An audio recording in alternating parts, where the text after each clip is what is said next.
ফুটন্ত গরম তেলে ১ বাটি চাল দিয়ে এই রেসিপিটা বানিয়ে দেখতে পারেন।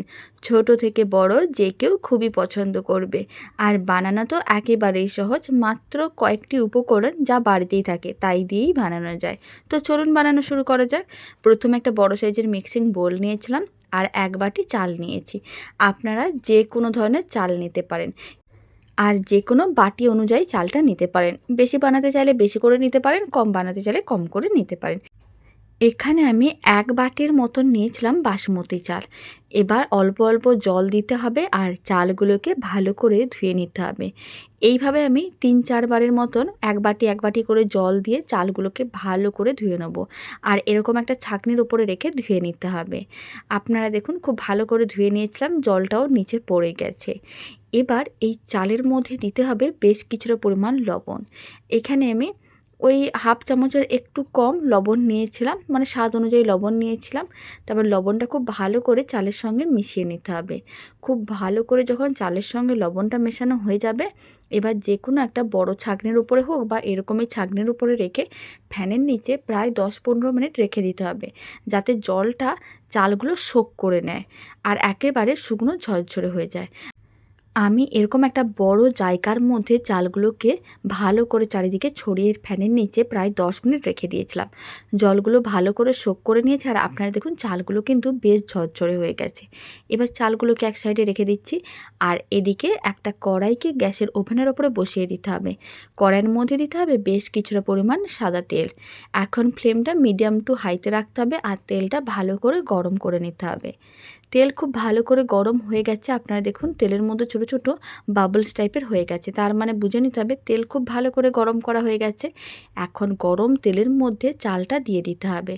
প্রথমে আমি বেশ কিছুটা পরিমাণ চাল দিয়ে দিলাম। আর যেহেতু চালগুলোকে জলে ধোয়া হয়েছিল আবার কিছুক্ষণ জল ঝরানোর জন্য রাখা হয়েছিল, তাই চালগুলো কিন্তু আগের থেকে একটু ফুলে যায়। এবার ফ্লেমটা হাইতে রাখতে হবে আর চালগুলোকে তেলের মধ্যে এইভাবে একটু নাড়াচাড়া করতে হবে, যাতে চালগুলো ভালো করে ভাজা হয়ে যায়। আপনারা দেখুন চাল ভাজাগুলো কিন্তু খুব সুন্দরভাবে রেডি হচ্ছে, দেখেই বোঝা যাচ্ছে আর বেশ ফুলে উঠেছে। এইভাবে উল্টে পাল্টে ২-৩ মিনিটের মতন হাই ফ্লেমে নাড়াচাড়া করে নিতে হবে। ২ মিনিট পরে দেখাচ্ছি ২ মিনিটের মধ্যেই রেডি হয়ে গেছে। এবার ভেজে নেওয়া চালগুলোকে তুলে এরকম একটা ছাঁকনি টাইপের যে কোনো পাত্রের মধ্যে রাখতে হবে, যাতে এক্সট্রা যা তেল আছে সেগুলো নিচে পড়ে যায়। সমস্ত চালগুলো মানে বাকি যে চাল আছে সেই চালগুলোকে একইভাবে ভেজে নিতে হবে। এখন বাকি চালটাও গরম তেলের মধ্যে দিয়ে দিচ্ছি। তেল ভালো করে গরম করে তারপরে চালটা দিলে চালগুলো খুব সুন্দর হয়ে ভাজা হবে আর খেতেও ভালো লাগবে। এখন আমি এখানে প্রায় ১ বাটির মতন চাল নিয়েছিলাম। আপনারা চাইলে একটু বেশি করেও বানিয়ে নিতে পারেন। খেতে কিন্তু ভীষণ ভালো হয়। ছোট থেকে বড় যে কেউ খুবই পছন্দ করবে। চা কফির সঙ্গেও খেতে বেশ ভালো লাগে। এখন ফ্লেমটা হাইতে আছে আর একইভাবে বাকি চালগুলোকে ভেজে নিতে হবে। আমি একটু ভালো করে দেখিয়ে দিচ্ছি, আপনারা দেখুন চালগুলো কিন্তু বেশ লম্বা লম্বা হয়ে যাচ্ছে। এইভাবে খুব বেশি টাইম না, মাত্র ২ মিনিটের মধ্যেই চালগুলো ভাজা হয়ে যাবে। যখন চালগুলো ভাজা হয়ে আসবে ফ্লেমটা একেবারেই লোতে করে দিতে হবে। আর সমস্ত চালটাই কিন্তু ভেজে নিয়েছিলাম। এবার তুলে সেই বড় ছাঁকনি টাইপের পাত্রটার মধ্যে রেখে দিচ্ছি। আর এক্সট্রা যে তেল আছে সেইগুলো যাতে ঝরে যায়, তার জন্য এরকমই একটা পাত্রের মধ্যে রাখতে হবে। আপনারা চাইলে টিস্যু দিয়েও রাখতে পারেন, তাহলেও কিন্তু তেলটা একেবারেই শোক করে নেবে। এবার বাকি যে তেলটা আছে তার মধ্যে কয়েকটা জিনিস ভাজতে হবে, আর আলাদা করে তেল দেওয়ার দরকার নেই। এখন এর মধ্যে আমি দিয়ে দিচ্ছি বেশ কয়েকটা কাজু বাদাম।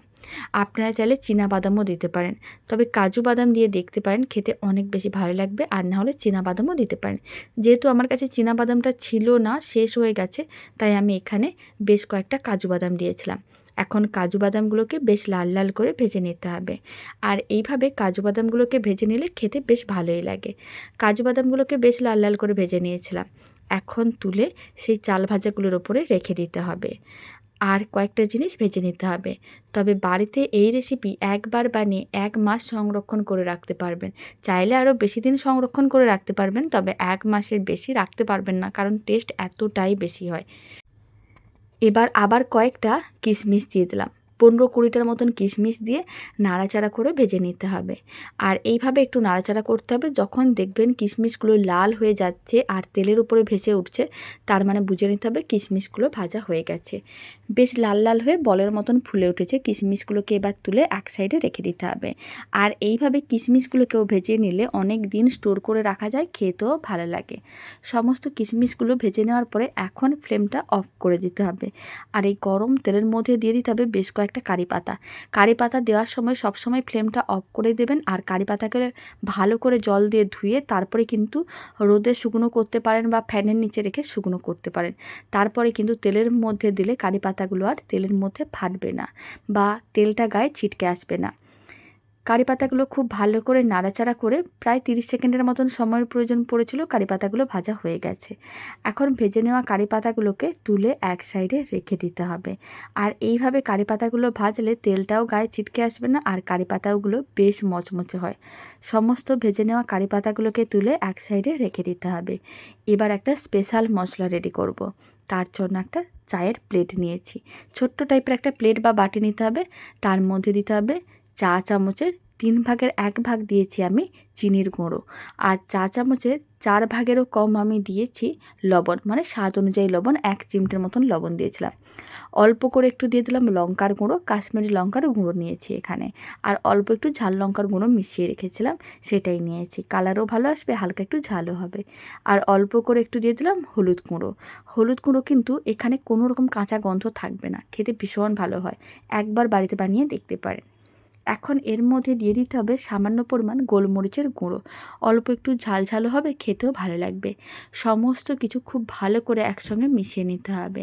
মশলাটা একেবারেই রেডি। এই মশলাটা এইভাবে বানিয়ে কৌটোর মধ্যে স্টোর করে রাখতে পারবেন।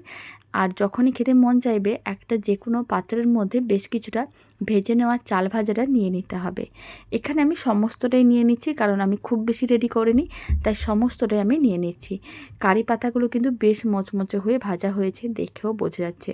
সমস্ত চাল ভাজা, কাজু বাদাম ভাজা বা কিশমিশ ভাজা একটা বড় মিক্সিং বোলের মধ্যে নিয়ে নিতে হবে, যাতে মশলাটা মাখাতে সুবিধা হয়। তারপরে সমস্ত মশলাটা আমি দিয়ে দিচ্ছি, পুরো মশলাটাই দিয়ে দিচ্ছি, কারণ একটু বেশি করে মশলা মাখালে খেতেও অনেক বেশি ভালো লাগে। এবার একটা চামচ নিতে হবে, চামচের সাহায্যে খুব ভালো করে মিশিয়ে নিতে হবে। তাহলেই রেডি হয়ে যাবে দারুণ স্বাদের মশলা চাল ভাজা। বাড়িতে বানিয়ে দেখতে পারেন, চা বা কফির সঙ্গে খেতে ভীষণ ভালো লাগে। আর এমনি কিছু মুখরোচক খেতে মন চাইলেও এই রেসিপিটা হাতে একটু সময় নিয়ে বানিয়ে দেখতে পারেন। আর একবার বানিয়ে সারা মাস জুড়ে সংরক্ষণ করেও রাখতে পারবেন। রেসিপিটা শেষ পর্যন্ত দেখার জন্য অসংখ্য ধন্যবাদ। আর ভালো লেগে থাকলে আপনারা যদি ফেসবুক থেকে রেসিপিটা দেখছেন, পেজটিকে ফলো করে নেওয়ার অনুরোধ রইল। ইউটিউব থেকে দেখলে চ্যানেলটি সাবস্ক্রাইব করে নেওয়ার অনুরোধ রইল। পাশে থাকা বেল আইকনটি প্রেস করে নেবেন নতুন রেসিপির আপডেট সবার আগে পাওয়ার জন্য। তো চলুন, ভিডিওটা আমি এখানে শেষ করছি। আপনারা সবাই ভালো থাকবেন, সুস্থ থাকবেন।